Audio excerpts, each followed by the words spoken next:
Meus queridos, My dear friends, our topic now is very important for some of us. Also, within work environments, companies, the use of substances, the abuse, and even dependency have increased. And I cannot leave aside the opportunity of using this time with all the content we have. So I won't wait much long for people to arrive because the topic is very important to us. Please, I'd like to call the moderator on stage, the moderator of this panel, Drugs and Work Environment. He's a psychologist specialist in chemical dependency, working in leadership positions in therapeutical communities. Today, he's the vice president of the Latin American Federation of Therapeutic Communities and CEO of the Brazilian Federation of Therapeutic Communities. Also, the president of CONED São Paulo and the technical person responsible for the community, so developing policies, training, and qualification of services targeted to the treatment and social reinsertion. Lucas Roncaci. Please, Lucas, welcome and please come on stage. Thank you. A big round of applause. Good afternoon, everyone here present. I have decided, because I'm a moderator, I'll be the responsible for inviting the rest of the people to the stage, and I will so do as we agreed on among the lecturers. And I will call initially to the stage Selene Barreto, who is for sure a friend of mine. She was a president of ABAD in the last biennial. She's a clinical psychologist, company consultant, director of Evolução Clínica, and now member of the ABAD Consultative Council, Selene Barretos. A big round of applause for Selene Barreto.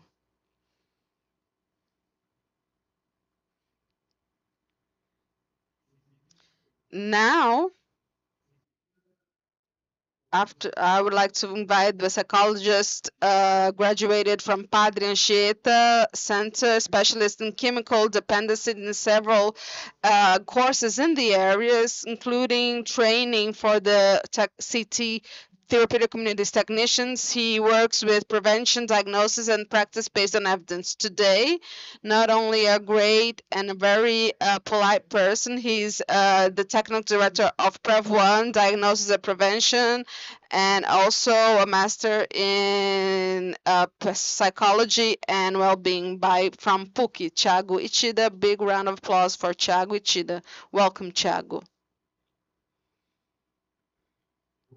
Now, to conclude, the Brazilians, the therapeutic superintendent of the subsecretariat policies from the state government of Rio de Janeiro, graduated in public policies and chemical dependencies. Mr. Mana says he has also acted as a coordinator of prevention and treatment of against the use of drugs, and he has an important advisor at Rio in this area, and is also the ambassador of several NGOs and therapeutic communities in Rio. My friend Douglas Manassés.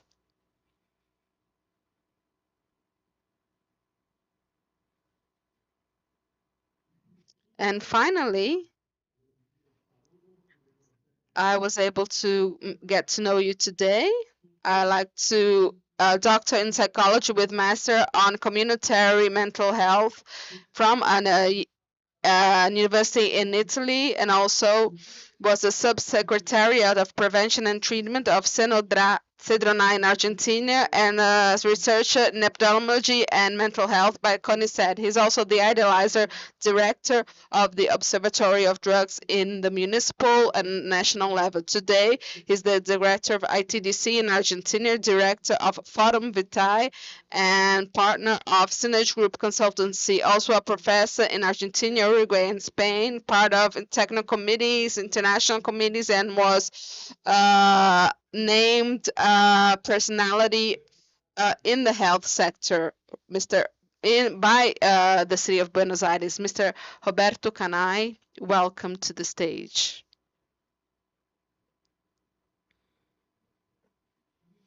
And with this mission of moderating this meeting, this made me reflect a bit. I would like to talk about the format that Freemind has reached to compose this panel. So the idea of being able to have a research, a practical experience, an international experience, maker of public policies allows us to discuss the topic of this meeting, which is the use of drugs in the work environment, allows us to discuss the different places in which this phenomena, this topic has impacted us. So for sure, the question is, my colleagues use drugs, what now? Maybe you have made your question, or someone made this question regarding us. Maybe we were this person, and finding a way to overcome stigma, paradigm, and discuss mental health and its relationship to work, and understand the use of substances and the associated risks. For sure, as I mentioned, talked to Thiago before, trying to find what are the main practical challenges to implement these programs and what innovations do we have in this area of operations. So if we can stick to time, 20 minutes each, so we can have at the end some time to answer questions, engage in debates. So we we will also give some room for you to make 3 questions, and one of the questions will be awarded just to incentivize you to participate. Our first panelist is Selena Barreto. The floor is yours. Thank you. Good afternoon.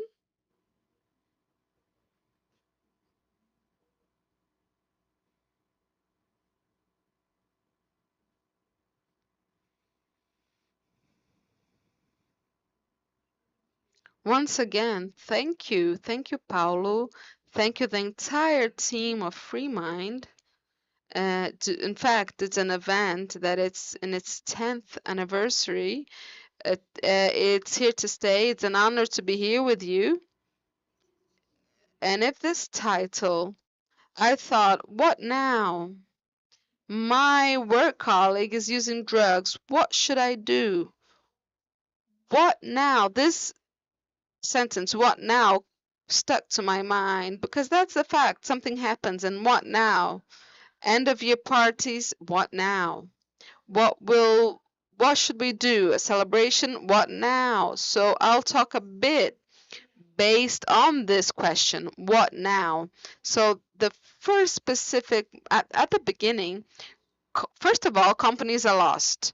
Many companies don't have a clear and consistent policy regarding alcohol and drugs. Here in Brazil, very few actually develop research on this.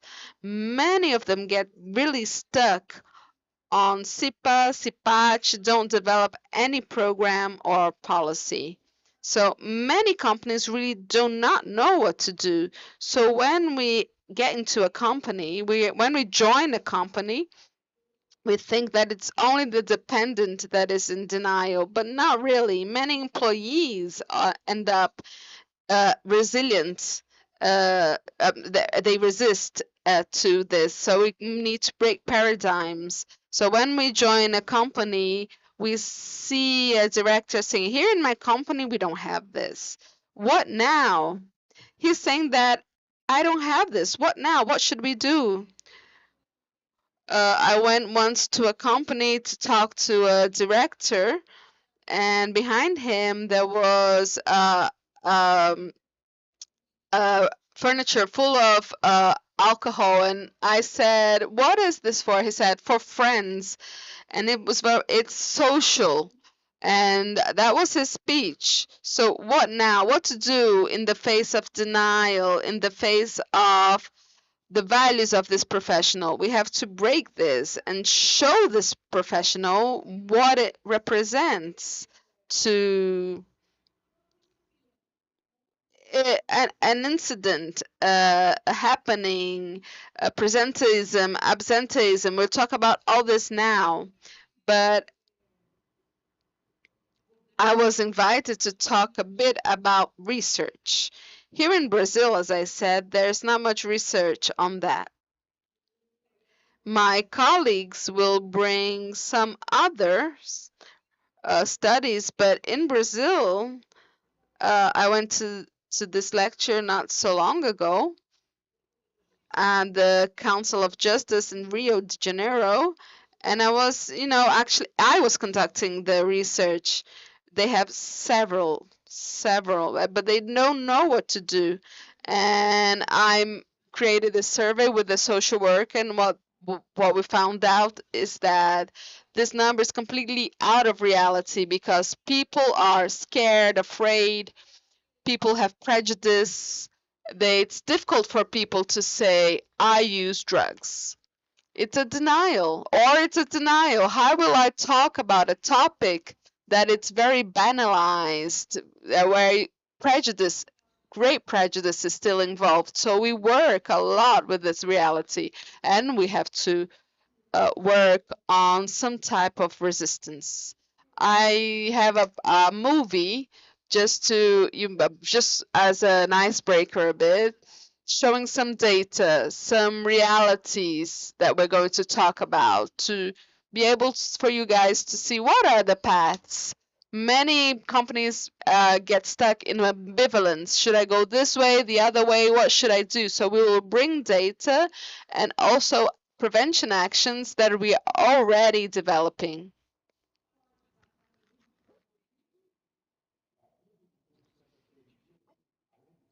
The use of illicit and illegal and legal um, substances, they affect a very large portion of the world population. It's not just drugs, it's very democratic.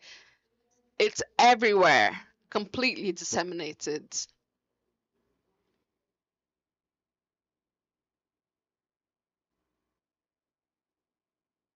E depressão.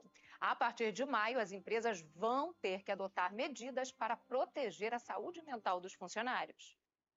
Uma em cada 8 pessoas no mundo lida com transtorno mental. Pesquisa revela que 9% dos trabalhadores consomem substâncias psicoativas durante o expediente. Apenas uma em cada 10 pessoas com depressão recebe o tratamento adequado. E isso reflete no desempenho da sociedade em geral. O trabalhador produz menos, vive sob o estresse do desempenho e o fantasma da demissão. As empresas aumentam gastos com demissão e contratação, além da redução nos lucros com a queda na produtividade. Ainda não entendeu? Cuidar do funcionário é investimento. Ganha a empresa e a sociedade. Tem funcionário utilizando drogas em sua empresa? Descobriu que amigos de trabalho usam drogas. E agora? Selene Franco Barreto, em sua experiência profissional de 38 anos, apresenta ações de prevenção. I congratulate the Kingdom of Cambodia on launching the WHO Special Initiative for Mental Health to build and strengthen quality mental health care for all people in Cambodia. Thank you. Well, it's a great challenge. I've been 38 years, actually 40 years working in this segment, not only implementing policies, but also having employees come to me and talk to me. So when we think of an employee, what changes in him if he uses alcohol and other drugs, his behavior, his quality of life, and mental health. And what about the company? What does a company lose? It loses in terms of production, its reputation, business, economy, safety, security, and environment. And today we are able to invest, not to have so many losses. And we will talk about that. I have here some other figures from Fiocruz that has just been recently published from the International Labor Organization, Mental problems cost $1 trillion per year to companies across the world. That's why NR1 is so important. I'll talk a bit more about it. The report dialogue of high level show you that the prevalence of the consumption in the past 30 days was 30% due to regarding 46 million people. Data have been showing increasingly the importance of having policy. But this data are general data. It's not data in a specific company. Fiocruz last year, this is was also on the news. It brought this data that I thought was very important. Alcohol consumption is directly associated to 24 diseases. Among them is also alcohol and other drugs, and that not only affect the company but leads to domestic violence. So it impacts the worker and therefore impact the women worker and children, their children, and company lose productivity, absenteeism, presenteeism, frequent leaves, and related problems. So guys, this problem you can seek anywhere you want. It's in the International Labor Organization, International Health Organization websites. It's general data. The one that we had last year, published last year, 10 mental disorders that made the employee ask for leave of absence. Anxiety disorder first, depression incidents. Behind this anxiety disorder, you also have alcohol and drugs. Behind depression, you also have the use of alcohol and drugs. So then you have the dependency of multiple drugs in fifth, eighth, the alcohol dependency, and nine, cocaine dependency. So this is data that shows that prevention in companies really needs to happen. And within my experience, I asked myself, when I once was a consultant for a company that had nearly 10,000 employees. And I thought, how amazing, what potential, making awareness campaign for nearly 10,000 employees, because the employees will talk to their kids, take home the importance of prevention work. Out of 8 people, 1 have a mental disorder in the world. 1 out of 10 actually are treated. Alcohol and drugs are among the main causes of incapacity, especially young workers. So these are data that we think about, and also the hangover, not just alcohol, presenteeism. That's presenteeism. It was only absenteeism and presenteeism only on Mondays. Now also Thursdays because of the game on Wednesday. So hangovers also lead to consequences. What about now, guys? What should we do with such information? How can we find? I found out that so many colleagues of mine use drugs. What should I do? We have the data now because we need to have something, but what will we actually do? Will the company actually do something? Will my colleague actually do something? Will the executive, will management, will HR and health and safety teams actually do something? They have to, and urgently, urgently. And so when we look to a company, there are some implications for these companies, and we have to think about these implications because developing a policy is not easy, but yes, it can be done. Some implications: strategic risk. If the company does not recognize this problem, it will be vulnerable. It will show a certain vulnerability because it's not just a program. Programs, in fact, need to develop a company. Program is different from policy. Policy is a law that is ruled in that company. Program, you have the kid program, health program. The employee is not made responsible. Doesn't So the company has to commit to this.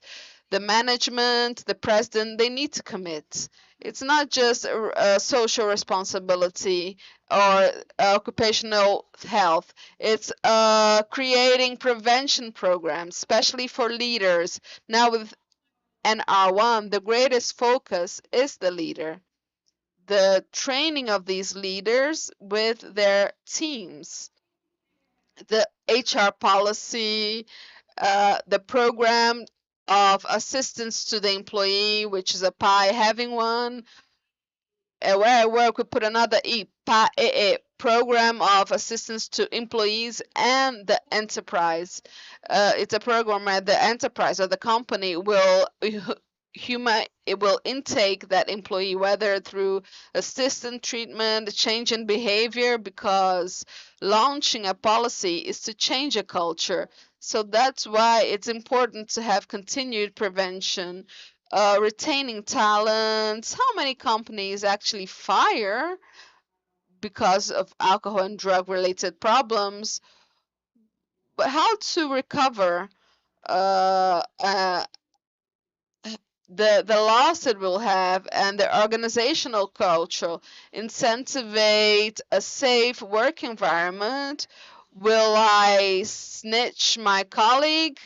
No, that's a responsibility of the company. What now? We will continue with these challenges and limitations. We need to have many people do not reveal that they use substances, as we said before, because of out of fear, uh, insecurity, because they feel ashamed. But we need to work on that. The regional variation. We need to think about the state where this company is, what this company does. We made an implementation in BRAP in 7 states of Brazil. And we made this question. We made a question about Embrapa Vinho because it sold the wine. So, and I can mention this. I'm not like violating any type of ethical code. So we decided that they would not be able to give for testing or for trying out wine in the company or to employees in general. You have to think of the size of the company. Eletronuclear was another company that we assisted, that it's close to the highway, Rio Santos Highway. So we did a very interesting work there. It's much more than implementation, because that company has several young people. So we have to think where this company is located, who are the employees. The program has to be efficient. There needs to be investment involving everyone in the company, everyone from the president to the outsourced employees. So success measures, we have to measure before and after the implementation, and everyone, because also management, finance, they like seeing results, and we show these results. We need to see also how we can better help and see unequal situations in the company, because Black people have much more difficulty to access the treatment, and women is much more suffers much more prejudice also. So we need to have this specific look also. So investing in prevention programs is not only a reality, a social reality, it is part of that policy. What now? How should we do this? How should we develop a company? So a company of attention and prevention of problems related to alcohol, which is PAPRAD. First, we need to start by creating a team, then diagnosing. Not all company likes making diagnosis. I cited Eletronuclear. We made a diagnosis for them with all employees. At the time, 4,000 employees. So it was a company that had much more use of risk than chemical dependence. So the prevention actions were focused, mostly aimed at risk situations. We trained the team, HR team, health, and safety. And mostly we prepared a policy, we drafted a policy. And when we drafted the policy, everybody signed it. When they understand, they notice how important it is. Everybody undergoes the training. And we also trained the directors, the officers, but the training is entirely different. It's not about witch hunt. This training focuses on productivity. It will not focus on diagnosis, and it will be prepared assertively and not harassment to refer that employee to the team. And we disseminate that among the entire workforce, and we offer continuous evaluation.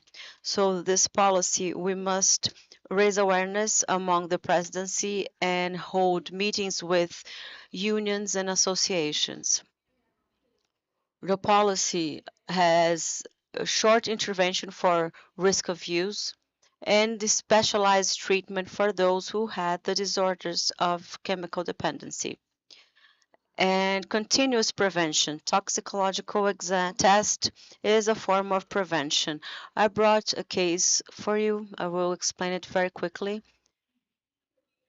And it is a case that took place in 2017.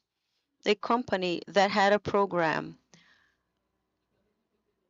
I'm not breaking any code of ethics or anything, but this company had a program but did not have a policy. So it began doing these toxicological tests without having a program, without an agreement, without developing a policy. And then the problems inside the company began. There were breach of secrecy, breach of code of ethics, and it caused huge harm.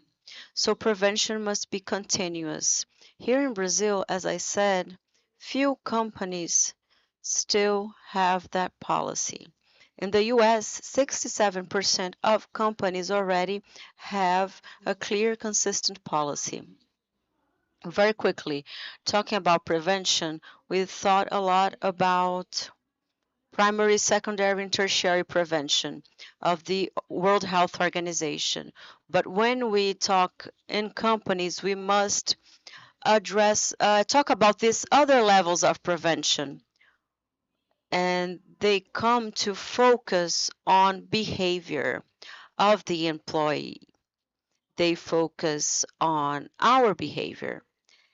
It is a prevention by the World Health Organization. It's universal, selective, and indicated. Prevention actions. It's for everyone in the company. That's the universal. Selective is for the sectors that need attention the most. Indicated is that employee that has issues and is sent to the sector. NR1 will start in May. Mental health is very important. We must pay social, physical, and mental attention because safety is not only objective, not only protection equipment. We need subjective safety, security, because we need these exams, toxicological tests, because that person can be in the work environment but not producing. So, sad that I can't say everything. The 17 sustainable goals of the UN, we also work with well-being, which is goal 3. 3.5 talks about mental health and assistance and prevention against alcohol and drugs. So when we say what now, we already have a lot of basis on legislation of what we can do. So this is some questions that lawyers make in the companies. No one can produce evidence against oneself. But if that person is putting the collective at risk, the toxicological test may be applied. So, and I'm honored to say that I was part of this Nike regulation, ANACI. 14 years ago, it did not have any policy. And here in Brazil, they set up together with a team, we set up a regulation, which is a law. Every aviation company and company attached to aviation must have an anti-drugs and alcohol policy. And here are what we decided. Here are the final goals of the companies. And I brought some reflections that I did throughout the years doing the work I do. The ends justify the means, but the beginning are the related problems. The problem is not the problem, it's the attitude in face of the problem. So these are reflections that I have been doing. Safety is not absence of accident, it's presence of prevention. So these are the data in the literature. I have the honor to say that I contributed to all of them, and the last one based on the science of prevention on the corporate environment. I leave you warm hugs. I'm being expelled here, so warm greetings to you.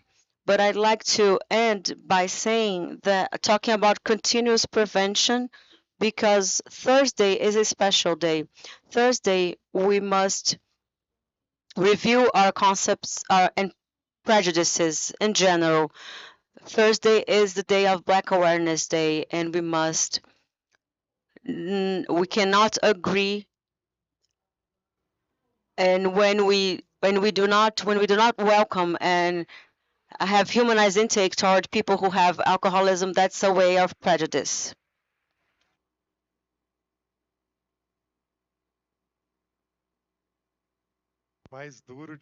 What a difficult place to be and controlling time. I was telling her, oh, that's good that we know each other, we are friends, and I have this cruel role of having to interrupt you. I'm sorry. We heard an expert in evidence and scientific data, who is Dr. Selene Barreto. Now to continue, I will invite a professional with a practical experience. Now, Tiago.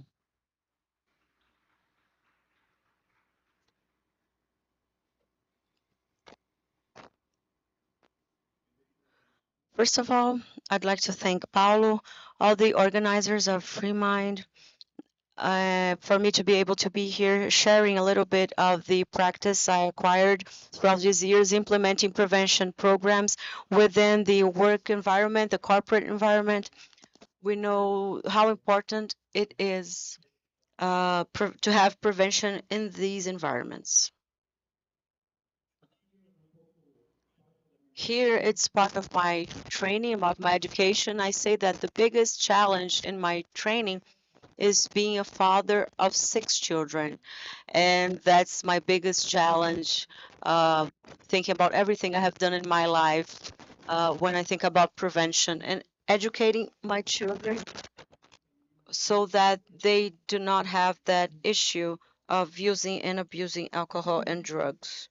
This is a book that I wrote in which I bring scientific evidence that investing is a way to obtain profit when I think about investment and prevention programs in the work environment. So it's not only the social impact. When we communicate and establish dialogue with companies, the profitability is what keep the companies standing, and that's important. We healthcare professionals, we carry within us this care for life. It's part of our DNA. But when we establish a relationship with the company, the businessman needs profit, and the company is sustained by profit. And that's why this theme, this book, because it has to do with what we do. So I'd like to kick you on the leg, even you who are sitting down. because it's no use if we come here every year in this Congress and not create concrete action plans that can truly impact lives. And that's my invitation to all of you, so that we can create a permanent committee with real goals. I know that we have people that are willing to do that here. For me, it's difficult to come here. I live far now, and then coming here only to discuss and not create concrete actions, I think it makes no sense to me. But I want to come back here in the next Freemind Congress to be able to present to you and discuss with you concrete cases and measure results, not only ideas.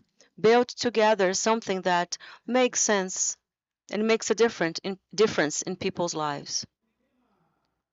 And a theme that I really like to discuss is when we look at prevention, we must change culture. That's my challenge as a person, my life's mission, a cultural change in this relationship of consuming alcohol and drugs that have existed throughout thousands of years in humanity. And why changing this culture? Because today culture is inviting. It invites everyone to use of a substance. I'll give you an example of a cultural conditioning. You just need to close your eyes and think about New Year's Eve. Do this exercise, please. Close your eyes and think about New Year's Eve. What drink comes to your mind? Now, June parties. This is a cultural conditioning in which each one of us is invited to use substances. And I believe that prevention must involve a cultural change. And that's our work. Implement prevention programs within the workplace is to change a culture. That's what Selene said. And at the end of the year parties, is it cool? Is it nice to have drinks, alcohol, beverages? Does this promote well-being or actually associates moments of pleasure to alcohol? So these small things, these are the things we must change. And this change in culture is my life's mission. So if you look at legal incentives in Brazil, they are many, many. I have the law of the driver that all drivers must do their toxicological tests. There are anti-alcohol and drug policies, and there's a series of guidelines that encourage the implementation of prevention programs. So it's no excuse not having a prevention program for alcohol and drugs within the workplace.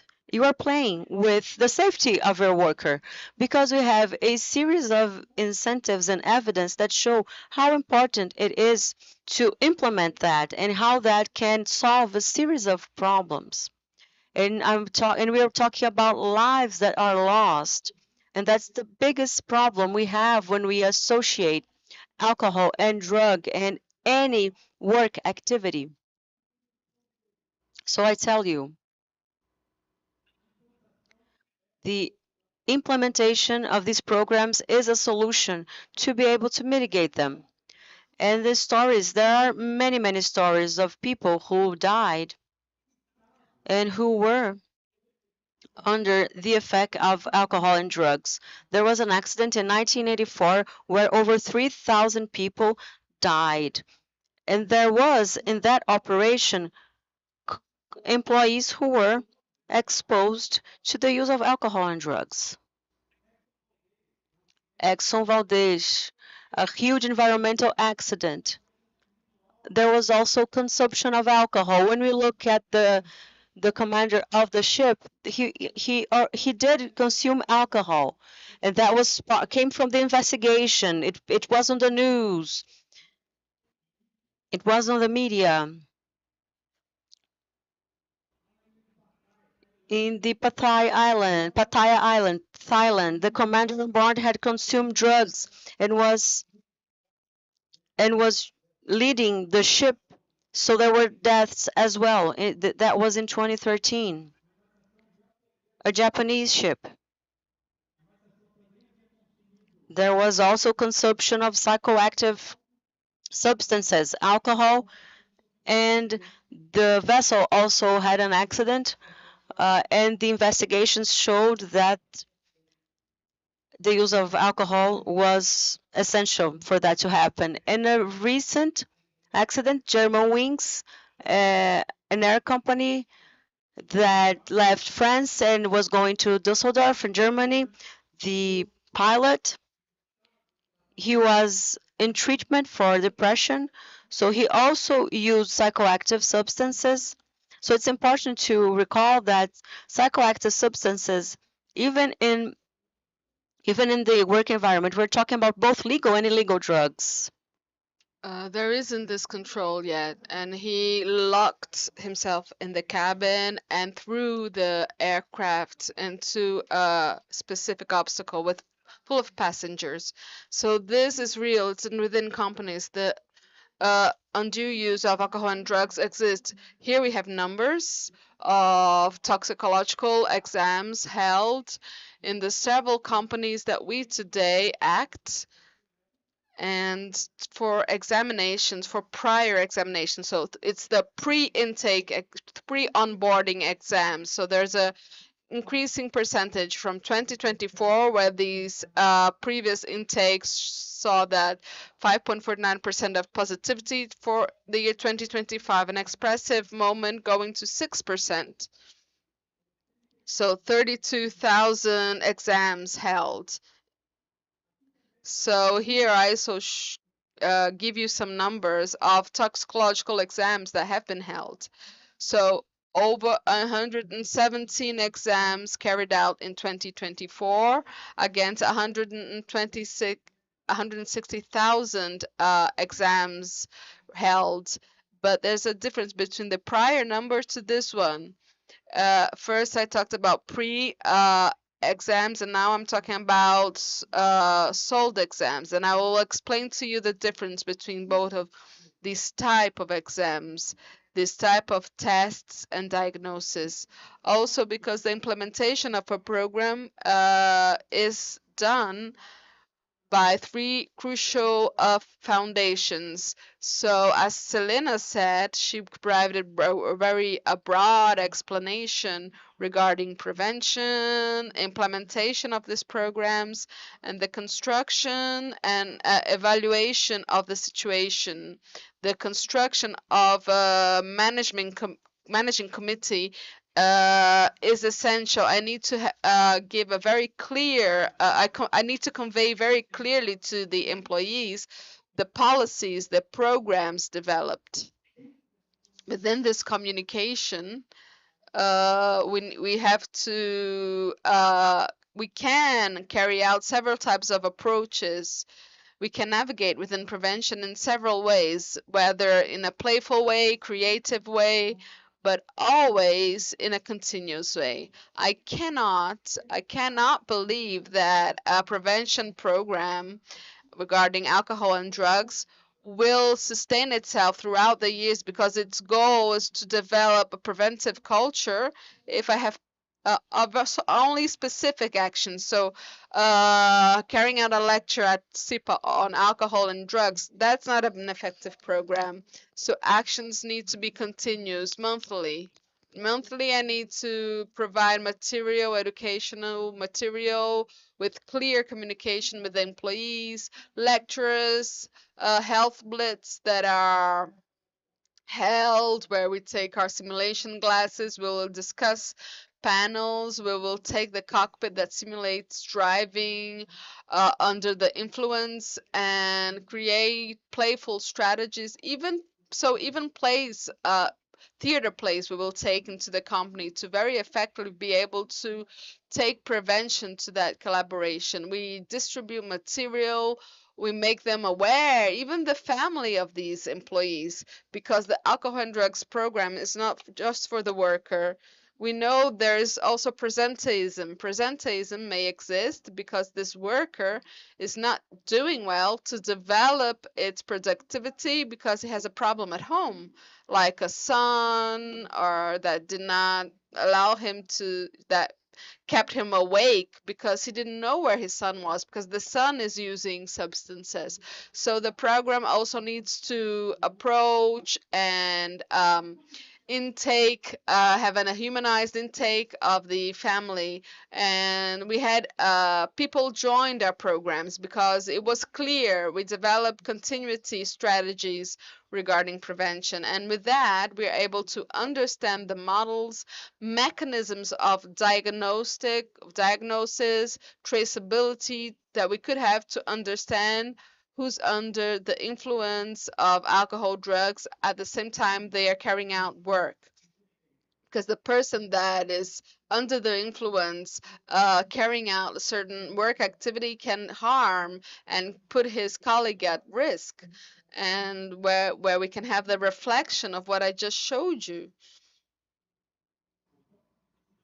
which are the accidents.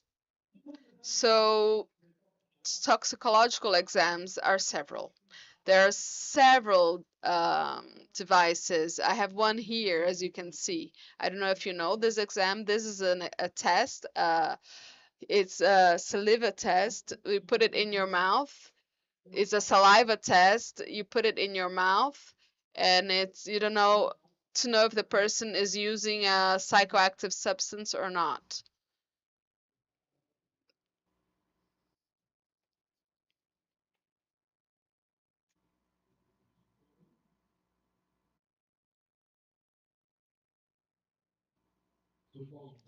Uh, can you please make this mic have sound? Okay, thank you. So there are several diagnosis models. What the company needs to always get concerned about is that there is a methodology considered gold, as if you were remembering. Remember the doping exams, where you are able to assure that the athlete did not use any substance to benefit him or herself from on a specific sport. So the screening tests that are very fast, they are used a lot. I just showed you a saliva test. You have urine tests, keratin tests, but always the methodology applied needs to ensure, legally ensure, uh, back the employee legally. So whenever I have a positive result, I need to, in fact, subject this employee to a confirmation analysis. I have to guarantee that the result is trustworthy. And same with alcohol examinations, exams, tests to see if the person has used alcohol, because alcohol is also a drug. A person under the influence of alcohol can also compromise the health and safety of others.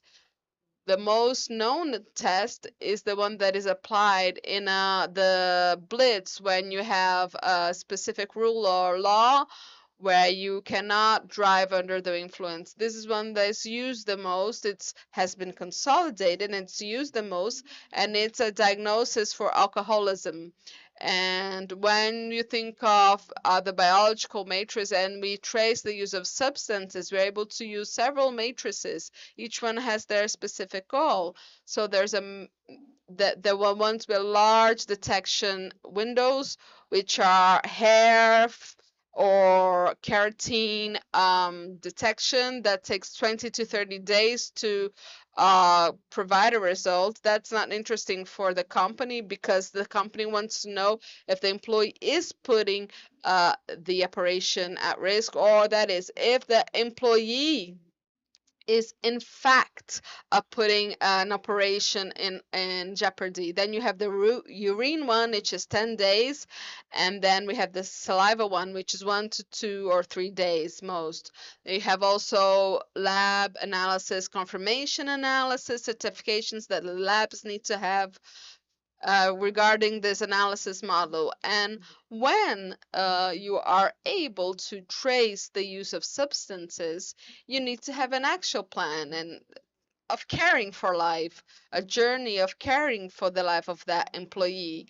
That is the main challenge. And now, for now, the company end up uh, using as support the health insurance plans, because we know how hard it is for a health insurance plan to be able to appoint an expert in that specific type of problem. So the private health companies, they kind of gain a market in this sense, helping the companies, and also works of clinics, professionals, private clinics and professionals supporting and assisting the therapeutic behavior that needs to be carried out. And I have a comparison here that I'm bringing to you because my work has also to develop this. Even in Europe, it's been 3 years that I've been there. I was able to understand a bit more the culture of the European person in the face of alcohol and drugs prevention programs. I was talking to Celine about that. I believe that the level of maturity is greater uh, because Europe doesn't have that so many clear rules, such as Reback 120, that is the north for what drugs should be analyzed, what methodology should be applied.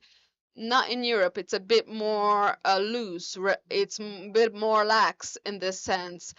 But here, as Celine showed, we have implementation programs played, and the public system is the protagonist, even regarding treatment and assistance. And in Europe, usually the public health systems are operated by the public health service, different from Latin America, where we have the private companies as the center, the core, when we think of implementing, developing prevention programs in the workplace.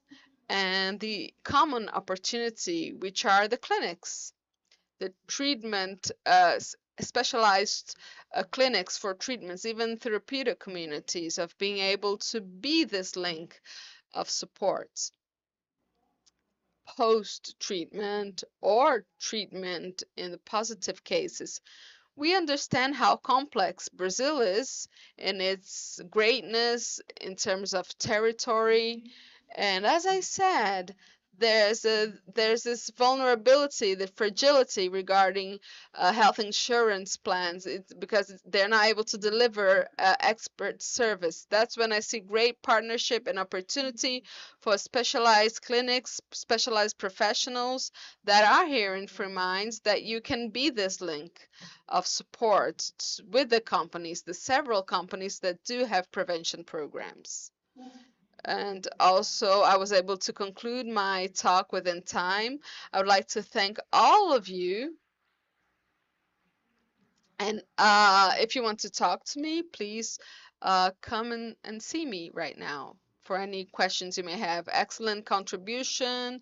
And in fact, you ended sharply at minute 20 of your talk. So we listened to a professional with practical experience in clinical cases. Now we're going to invite an invitee with international experience, Dr. Roberto Canai. A great round of applause for him. Welcome, doctor.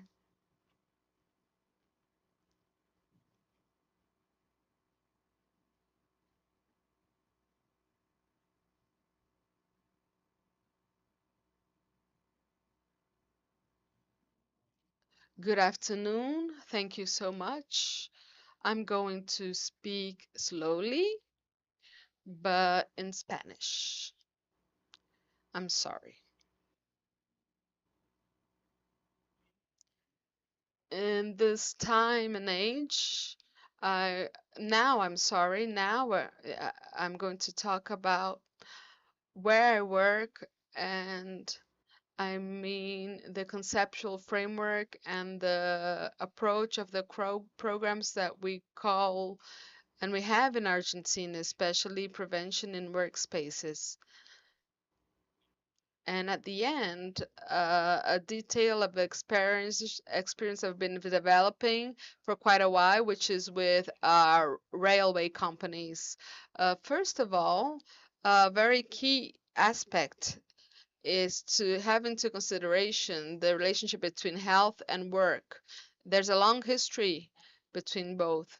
The the impact of health in work and vice versa is something that I've been studying a lot and for a while, especially and more intensively after the Industrial Revolution, where we it emerges at the end of the 1800s. Selene also mentioned some very important authors that also worked on this topic, but I think it's important most of all when we talk about prevention. Everything that we see regarding health is to understand the complexity of the concept of work, because the concept of work involves several aspects that have to do with the development of one's development, identity, group interaction, subjectivity, which are fundamental for being able to intervene and interact. Celine also commented a lot in details. Key aspects that the International Labor Organization recognizes the problems of the consumption of alcohol and illegal substance in work. For it, it's a relevant topic because it affects aspects such as Scientology, productivity. I'm not going to get into details because my colleagues mentioned them also. It impacts so much that, and I also work with some oil companies in Argentina, and this is something that has been funded. Was funded and was carried out before in some oil companies in Texas, United States, where they had that as a topic, how the use of some substances of alcohol impacts even the pricing of oil, and you'll be able to consult this book if you want to. And this relationship between return, economic return, prevention, use of alcohol. This article is based on a very interesting study, and here is a translation by a Spanish country. Also, another detail regarding oil companies in Argentina is that we carried out work where we evaluated. Was a study done with a specific tool of the Inter-American Observatory of Drugs to measure the impact, the economic impact from the use of substances and the importance and relevance that it has regarding oil companies in Argentina, especially alcohol. And the consumption of alcohol and illegal substances. But we see the difference in millions of dollars and the distribution of the percentage with the impact of alcohol, which is truly significant, and the impact on costs. Specifically, we see that there's a strong impact of 63.25% in productivity, but there's also an impact regarding health and damage and accidents. So I spoke of conceptual aspects that we should consider. The first one has to do with the complexity of the problem that we are addressing. And this is very well known by all of us. We are talking about a complex and multi-factor, multi-dimension problem. When you talk about preventing the consumption of psychoactive substances, we're talking about this and much more. Thiago also mentioned the change in culture, and I think that we are dealing with that when we look at the context, when we work on these issues. And contexts change from sector to sector. I showed some examples when the oil field. I'm going to talk about the railroad field as well, but each context has its representation, its belief systems that are key to start to design intervention strategies. These are data from a research done that some countries do periodically. They hold national researches with national drug observatories, prevalence, risk factors. In Spain, they do that on a periodic basis on the workforce. And these data are from the last two studies conducted by the Spain National Anti-Drug Plan that bring aspects that have to do with risk factors that are more prevalent, such as this long displacement, absences from home, work that lead to displacement, journeys with little time off, dangerous work, a feeling that the salary is not enough, exhaustion. These are the most relevant factors that are highlighted in this study. And the impact happens in many ways according to the context and the culture and the field in which we are working.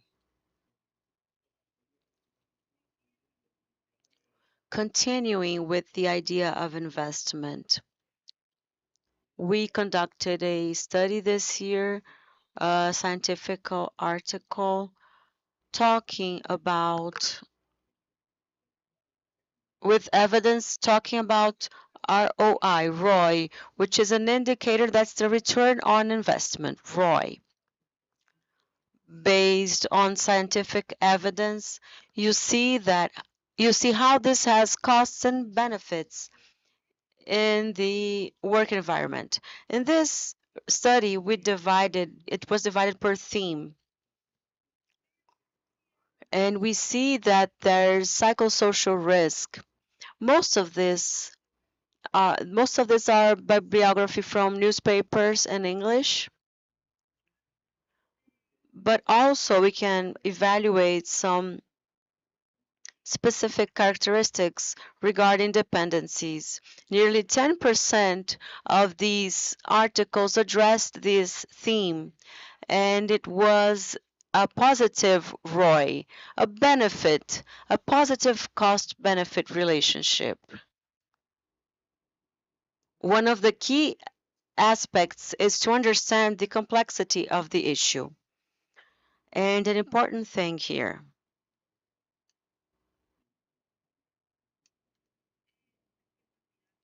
this is a typical pyramid of epidemiology, but this is a classic in epidemiology, talking about the different strata, different sides of the severity of a problem. A while ago, I was working with a mining company in Argentina. They were having accidents in the mines, and there are cases in which there's much economic loss and loss of lives as well. So when we went up to talk to them, to the people in the union and leadership and the company's workers, they used to say, we have a problem of use of alcohol here. And we said, well, tell us a little bit about that use. And he said, oh, it's this person. And he said the person's names and last names, in all cases of symptoms of chronic alcoholism. We were seeing the tip of the iceberg, the tip of the pyramid. The first gaze is a simplified one. It simplifies the problem. For us, it's important. I always say that to us, it's important to highlight the complexity. We must see what's underneath that pyramid, because at that moment, what we were seeing in that mining company was that most accidents were not caused by people that had alcohol dependency problems, but by that person that had drank a little bit more than usual during the weekend. But no one was understanding that as a problem, but a natural issue. But the alcoholic has a very clear set of symptoms, so much so that they can't work with tools or equipment that are dangerous, because everyone knows that they can cause an accident. Accidents may be were caused by those that consumed alcohol occasionally and who were not understood as a problem. And for us, it was important to make it visible, to make it clear, to make people aware that there is occasional use that has no severe symptoms. These people do not need a treatment as we see in other fields.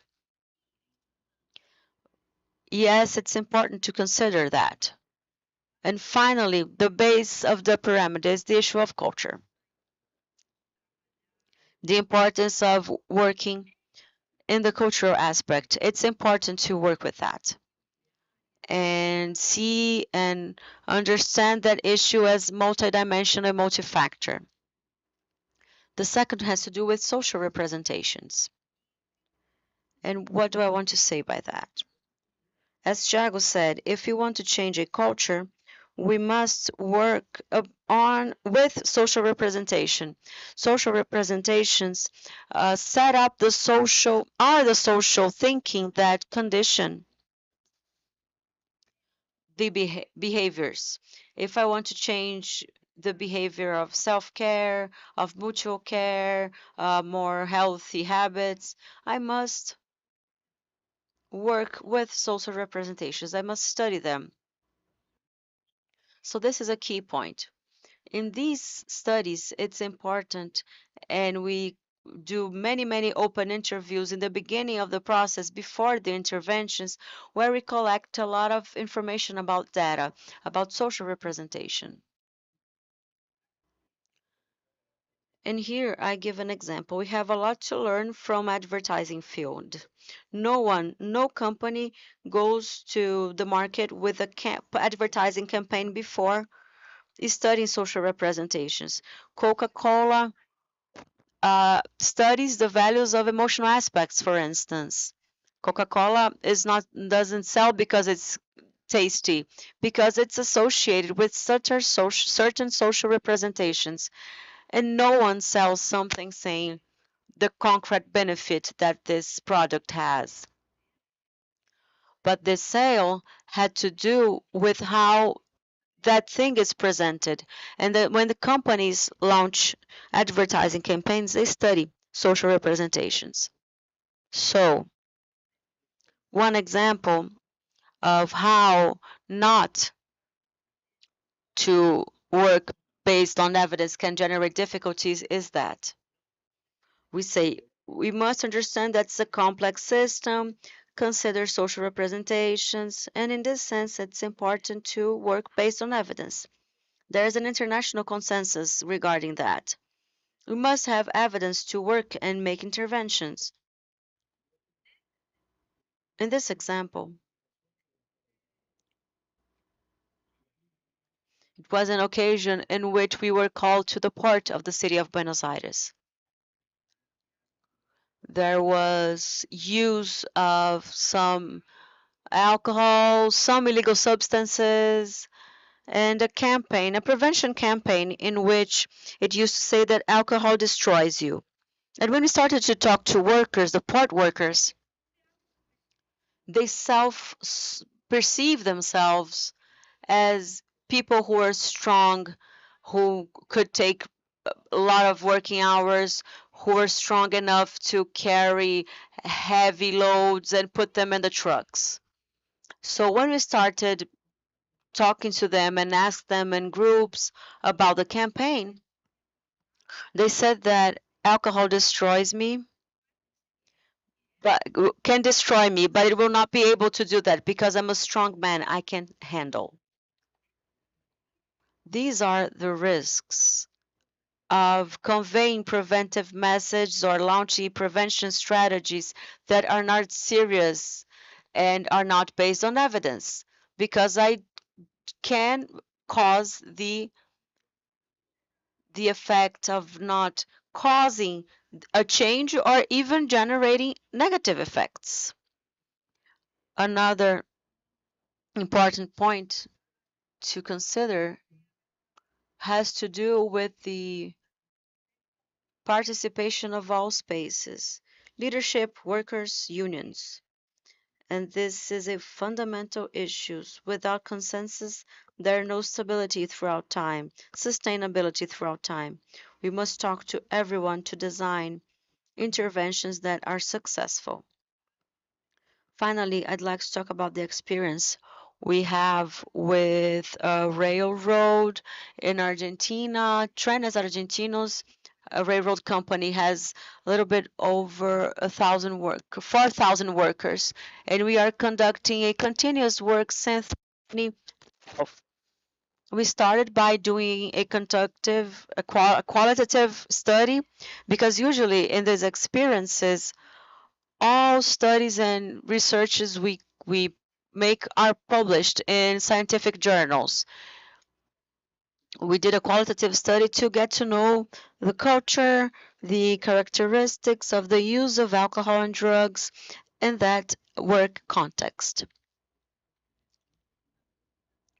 We did a research in 2019 about the interest and the general perception of the program, how this program is being perceived by railroad workers, and that was published in a medicine journal in Argentina. I will leave the web link so that you can look at the articles. But what I wanted to say, and I'll try to hurry a little bit, is that we conducted baselines by monitoring and developing all the program's actions. Another thing that has to do with what Thiago said is that we need to have a program that's a consensus based on evidence, has social representations, and a program and a lecture and a discussion has no effect. These are some of the results we had. I will pass by quickly. We conducted an external evaluation of the public health school of the city of Miami, thanks to ISUP. You know that Freemind, FEBRAC, and other organizations that tomorrow will be presenting the ISUP Brazil chapter, but they helped with this evaluation. And I invite you to read this article. They had this selection 2021. So because we need data, we need to have data to highlight that investing in prevention is important. And all of that is also aligned with Thiago's book, the importance of having clear evidence that investing in prevention that has a positive return. This serves to many things. These are some of the data of the research of the Miami University. And here we have data from the evaluation. It was positive. We also work with an application, a gaming, which is called Profess Prevent, and we work with indicators where the workers are using these applications. It's a game where you you train and you play. The entire country plays it, and you advance on the game, and the root of all of it has to do with concepts related to taking care of your health, and all this provides metrics and has metrics of how behavior changes. And to conclude, something that for us is key is the interventions in the spaces, in the workspaces. It's very clear for us that you have that just talking is not enough. We need full programs based on evidence with active participation from the company and the employees. And there are very important, two important aspects to consider: political and technical aspects. So, in focusing fully in work policies and diagnosis, also having evaluations and of indicators regarding this topic, and also having programs of work environment, life, climate, and we also put it within a specific framework that is broader, and interventions of programs that are also broader, and also intervention by HR regarding environment and and also working in a more whole way, entire way. And we work with agreements agreed between the company and the convention, and participation of the employees and the main actors. Programs and protocols that are in agreement, that are agreed among all, and also have agreements with the insurances of work risks. When we reduce the number of incidents and accidents, the number that the level of the cost, the amount of the cost that has to be paid by the companies to the insurance companies is smaller, is reduced. Here in the web page, you can download the programs, the investigations, the recent ones that we carried out. Thank you so much. Thank you, Paulo, especially for inviting me, and the entire Freemind team. Thank you for all. Thank you so much, Dr. Roberto. We listened to you. We listened to an expert based on evidence, an inventee with international experience by Dr. Roberto.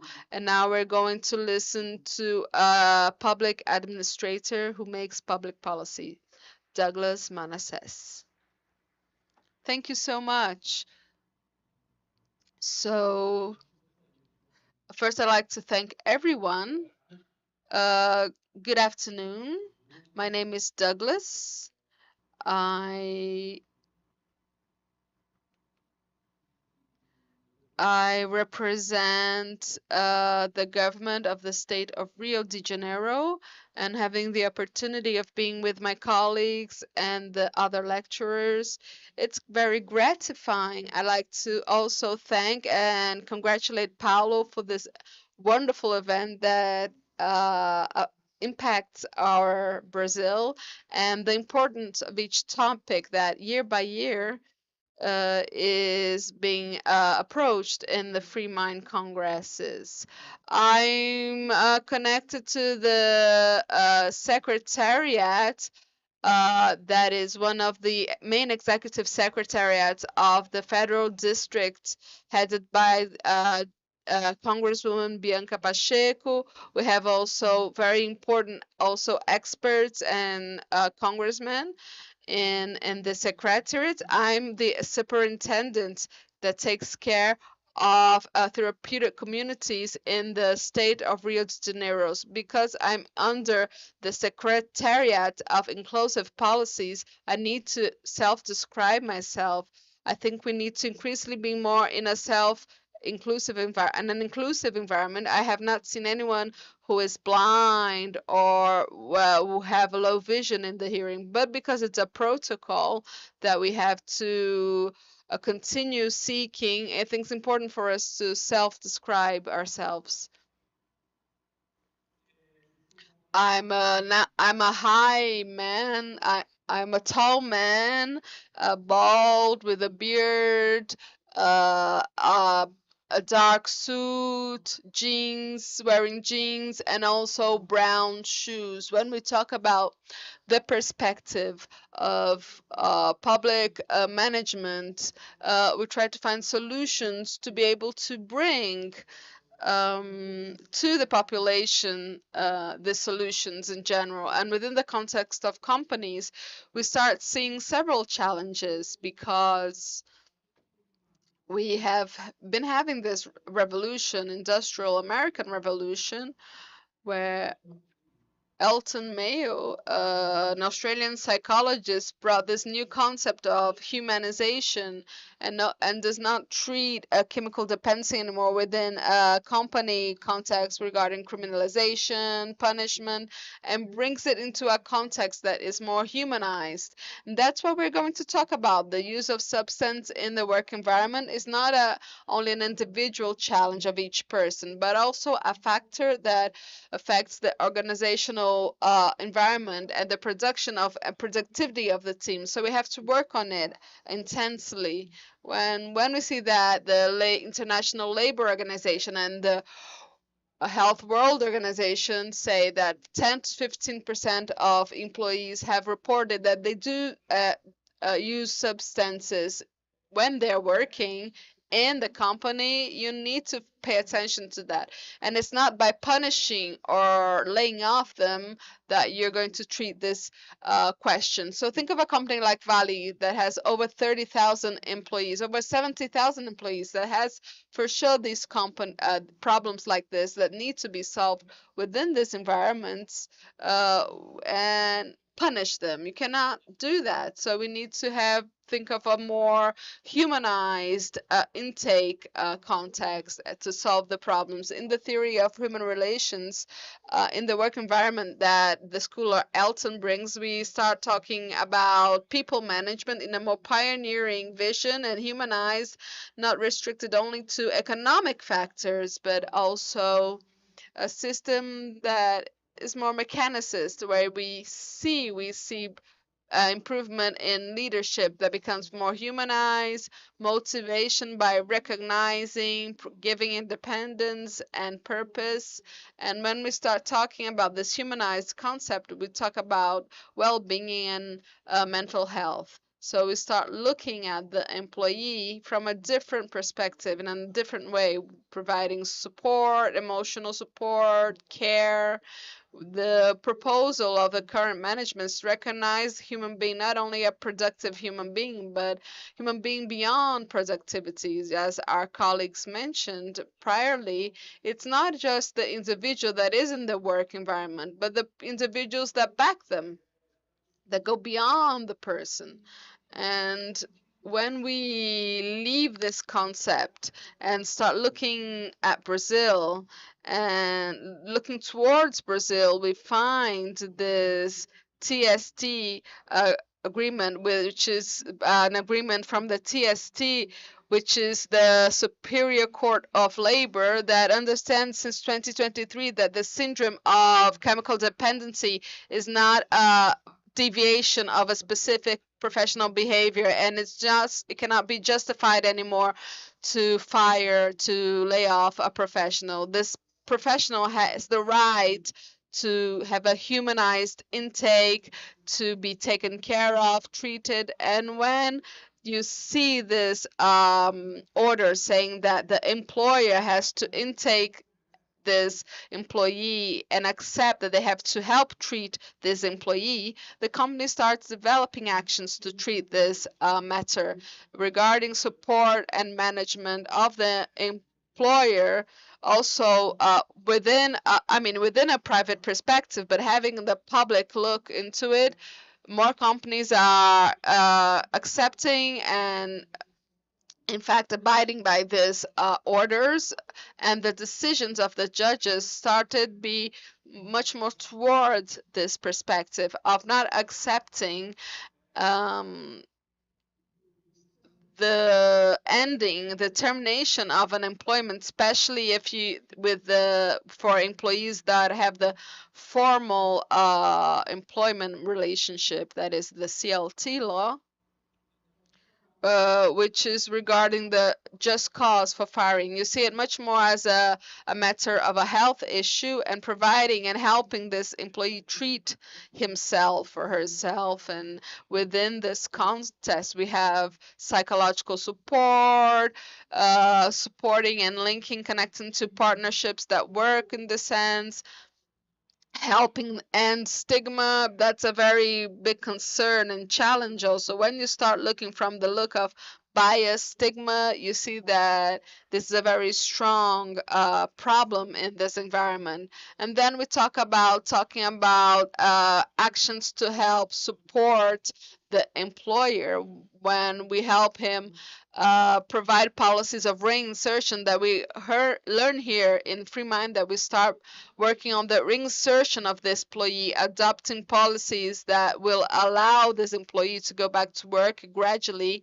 without being marginalized. And then it's so difficult to break these barriers and understand that a person can once again become a productive member of society after treating the illness that she fell ill with. And because there's treatment and it is an illness and there's treatment to it, then the professional will go back to the workplace in a more as a member that actually produces, manufactures, make things. It's not the professional anymore that fell ill, because actually he was treated. And we have so many professionals in the workplace, the work market, that go back to their activities of treatments, like treatments from other diseases. So a hotline for 24/7 for healthcare, and to create these hotlines to and help and give attention without marginalizing the employee, providing the conditions for this employee to be treated, taken care of within the company. When we talk about integration with public policies, then it's more related to integration. The public investment in the programmation of and capacitation of institutions that act for with chemically dependent employees, helping them go back to work. So that's where we start making partnerships, because a private company cannot handle such a severe and big problem only with their own income and resources. So the integration of the public bodies with the private sector is very important to develop these actions. When we talk about government and companies, we'd say developing joint campaigns, reducing stigma, and encouraging the creation of work environments that are more humane and inclusive. I have some recent examples in Rio de Janeiro of companies, of garbage companies, where professionals, they work in places that are of extremely complex, extremely vulnerable, and these professionals somehow are exposed to these matters regarding alcohol, drugs, during the work environment and the places where they need to work. When you see Rio, you see mountains, alleys, small dead-end streets, places without basic sanitation, places with extreme vulnerability. And these professionals, they are exposed to all that. And somehow we need to understand that these people will have a greater rate of possibility of having problems, and we need to develop actions. So here I have some examples that have talk about some companies that actually do that. So practical examples, as was proposed for us, and some colleagues mentioned this. So we talk about Vale, Ecolurb, Petrobras. Vale with over 70,000 employees, Colurb with nearly 2,000 employees. So we see this difference, but the approach exists through programs that work, programs that today we see are important programs within the process of the operations of the company. The Viva Bem program that serves the employees with psychology treatment, and it talks a lot about and addresses this matter that needs to be approached with a very sensitivity. VALAP has Cuidar Vale, which is for the health of the employee, emphasizing prevention, active listening, and therapeutic support. So two different approaches, but that are necessary to meet the demand of the company. Now, I like to mention a bit. I would talk a bit more about Ecolurbi. Today in Rio de Janeiro, it's a public company that we are very proud of talking about many actions conducted by the company in Rio de Janeiro because it is able to maintain the organization of our municipality. And it has a program that's very interesting, of which I'm part, and it's an important practice. That's the program De Bem com a Vida. This program has an average of nearly 30 years in operation. Within the program, we see that they hold meetings, weekly meetings, where they address the issues of chemical dependency and other compulsions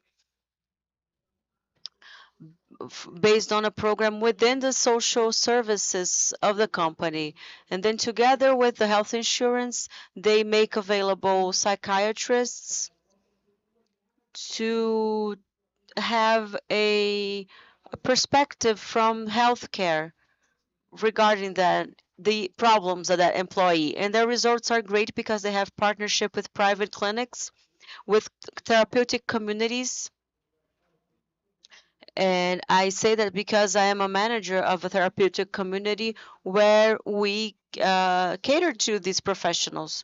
And when these professionals they go back to work, we see the impact and the importance of that program, not only in the lives of employees, but of the lives of their family members. Because oftentimes they would often be dismissed based on just cause. So it's very important that is aligned with what we think for the private sector. Although Columbi is a public company, it maintains that program with the support of the public sector because it works together with city councils, together with CIPAD actions, but all anti-alcohol drugs actions. Columbi also participates. So I think it's very important to bring this program. And when we talk about that, we are talking about this humanized intake, this perspective that Welton mentioned, which is humanized intake in the work environment. It transformed the labor relationships before only centered in the execution of tasks, but now it's focused on human development. Advantage of all of that, the recovery chemical dependent has the purpose of overcoming his issue with contributes to for collective growth and offers opportunity. What a great workforce they are when they recover. They are so productive. They are amazing. It's amazing to see them when they have the opportunity. I say boys because within the therapeutic communities, we call them boys to humanize the process. But these professionals, when they go back to the workforce, to the labor market without having that prejudice, because we must shift this paradigm and address these issues so that we can insert these people further and further in the workforce, in the labor force. Social programs and inclusive environments show that true productivity borns where there is trust and space to start over. The recovering chemical dependent is the living symbol of this overcoming. This is what I said. Why? Because I underwent this process. 28 years ago, I was in Cracolândia in São Paulo, nearly dead because of drugs, with no perspective in my life, and an opportunity in a therapeutic community after treatment together with a government work, I was able to overcome the issue of drugs. And today, one day at a time, living and being a productive member and the result of what I've just told you. So it's important to believe in people and develop strategies based on evidence, on science, so that we can offer support and develop an efficient public policy to Brazil. I thank you for the opportunity. We still have some time for questions. We're at your disposal. Thank you. Thank you, Douglas. I will ask help from my colleagues because we're going to open for 3 questions, very quick ones. So I'd like to salute Paulo Martelli, who's here, congratulate him for this wonderful event. It has been amazing, this 10th Freemind. Febracti has been walking hand in hand with Freemind, together with Freemind, and it's always amazing. I'm glad we're here. We are friends, so friends like do things that we don't like. And last year, Paulo saw me talk about an experience that I had managing a program in one company in São José do Rio Preto, a friend's company. He had a nice program, but it was an isolated company in my life. And he told me there will be a panel and you're going to talk about that experience and it'll be great. And I went, but I was full of, full of truth, a nice presentation, and I was the first one to talk. And I talked. But then Selene followed me, which just gave me that experiences of I don't know how many companies. Then it was Previ one. I don't see the guy who, but it was not Thiago, someone else. It's part of his team. And I said, wow, Paulo, how could you do that to me? You put me with people who are very powerful. And this year he rewarded me and just let me only moderate this beautiful panel. And I'm flattered to be here with renowned and experienced professionals. Now I will, who would like to ask a question? Oh, bye. Not even with prizes you will ask question. What's your name? Arthur. There, he's taking the mic to you, and you're being rewarded by ABAD, Brazilian Association of Disciplinary Studies on Alcohol and Other Drugs, with the book Science of Prevention, kindly brought by Selene. Come closer.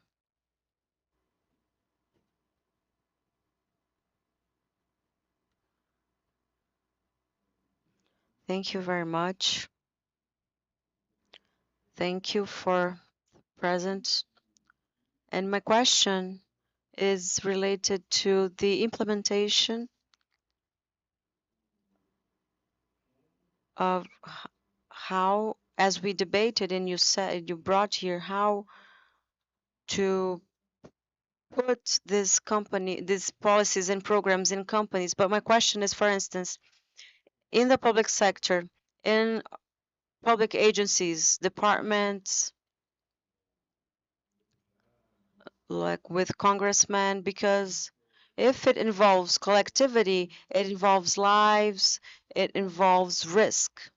So, for instance, what's the chance of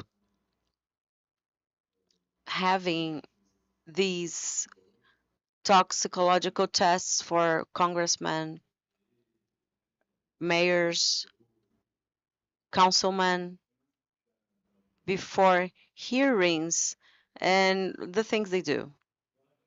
What's the chance, you guys? Amazing. A lady now. Great question. Just be careful with closing the Congress here in Brazil because we're having issues with that. I have another person who's going to ask the question, so please be short so that we can hear someone else. Good question. I think that the implementation of the prevention program is very well seen when we observe a level of risk in an operation.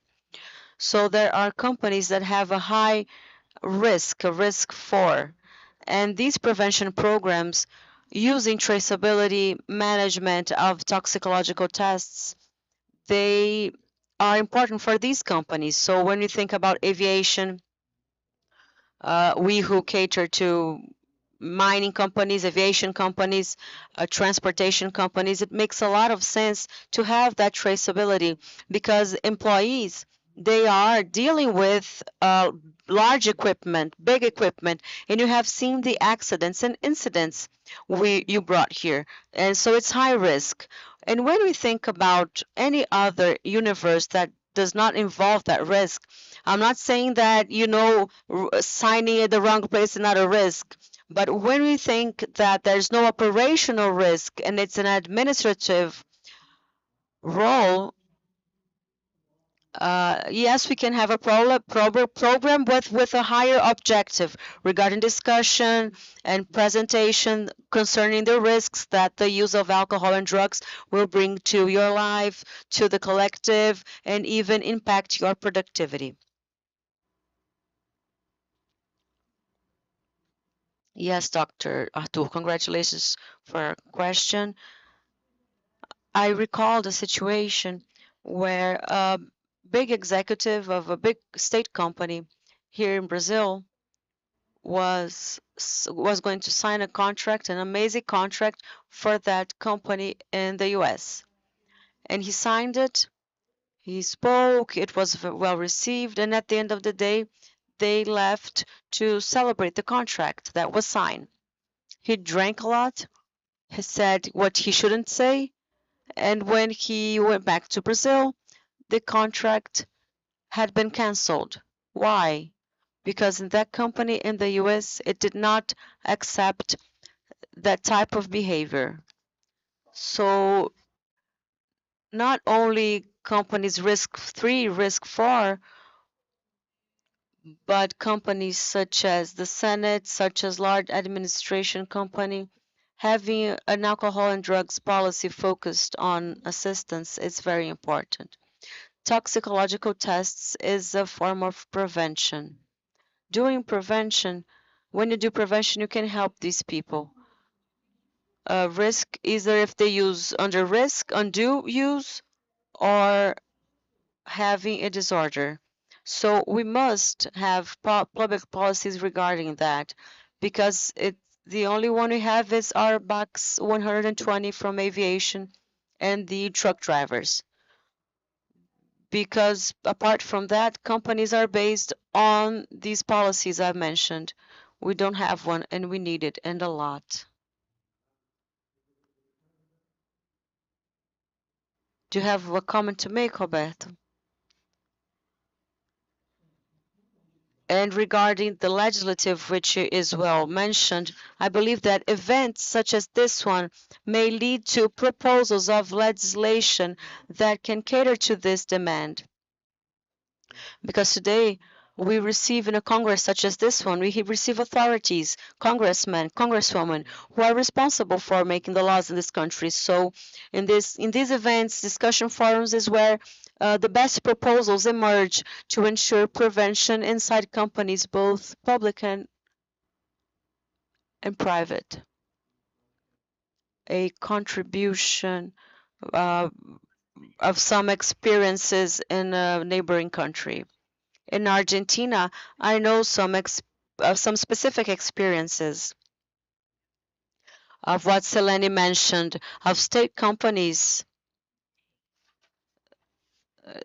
There is, but I know some experiences, for instance, of workers of the judicial branch of provinces of Patagonia, where it was elaborated a program that has protocols and agreements, intervention protocols, and etc. But for that company to have happened and have it signed between the union and government, there was an agreement that was made. So it's an important aspect to address, so that for that to happen, we must have a decision that's made and an agreement among certain actors as point of departure.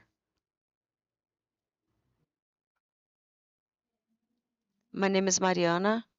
I'm from the Education Department of the Federal District, and we have a program, a prevention program called PRODEC, and we have a team of psychologists that cater to that public servant that has that demand, and we have a partnership with health department. So we are able to work in a network, but we have a problem is that we cannot have the director of the school referring people to us. So we have that difficulty. Sometimes the school director identified that there's a public servant who is a user, but if it has difficulty to refer him or her to us. And I saw this presentation and thought how we could expand our program.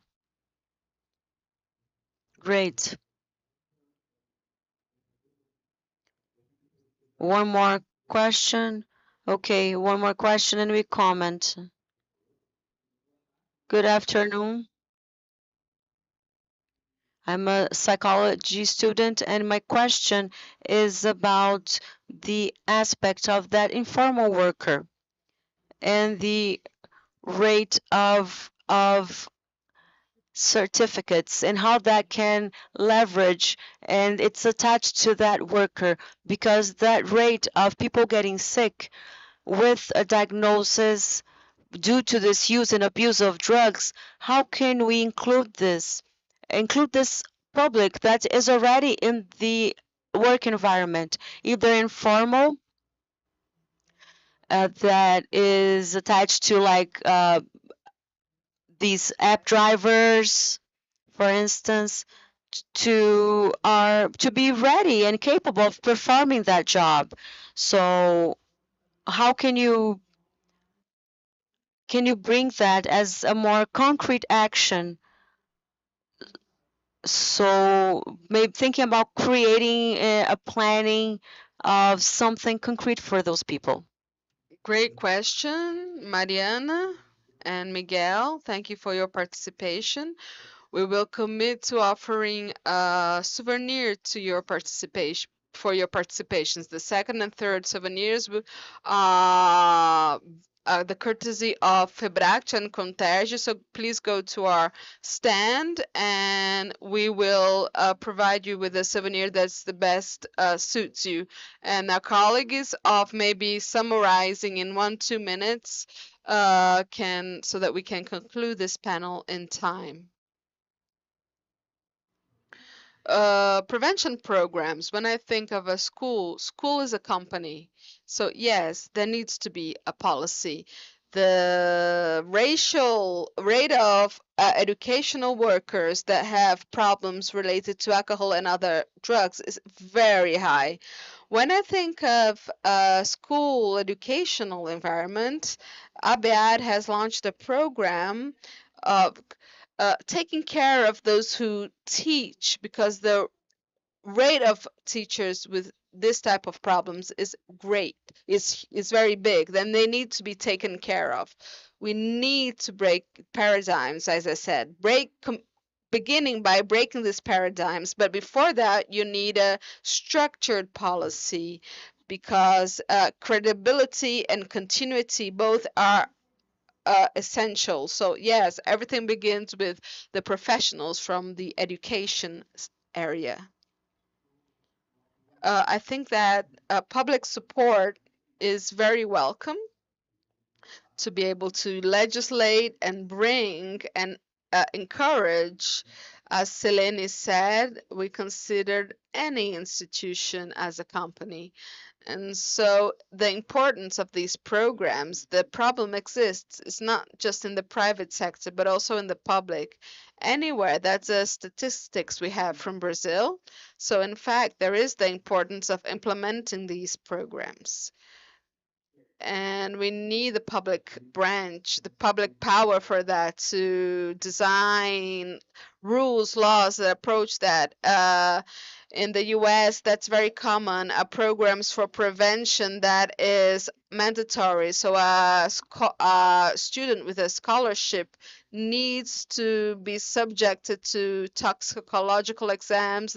Professors also, that's very common in universities and colleges in Brazil, but that's because there is a legal system that obliges to that. So I think we as Brazil need to develop discussions in this sense so we can advance with a law that can become a support for this type of conduct, looking at the situation of colleagues that are informal workers or micro employers or micro company. Any private company also takes into consideration these micro companies, that is these outsourced people. They are they are intaken to the broader program of the company. So that's something that is common for these companies with prevention programs. But yes, we know that the companies don't provide services exclusively for large